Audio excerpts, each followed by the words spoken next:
امروز ریش همچون عامل یا نشانه یا پیغام به همون عقیده های خصوصیت تروریستی و اکستریمیستی حزب و حرکتی در کشور ما ممنوعی طالبان همین گونه قبول میشه.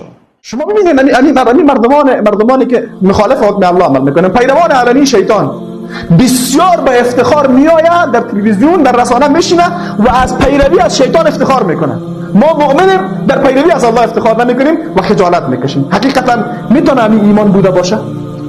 و اگر یک نفر ولو حکم الله را انجام بده و از انجام حکم الله بترسه و خجالت بکشه، مؤمن به معنای واقعی کلمه نیست. و بس از انسان همین حالت دارن، متدینین ما همین حالت دارن، دیندار است مثلا بیش داره، گاهی وقتا دیگه از مردم با داشتن بیش خجالت نکشه بین مردم بره، احساس حقارت میکنه. این ذلت است و این ایمان نیست. و اصحاب رسول الله صلی الله علیه و سلم خلافی از این روحیه داشتن.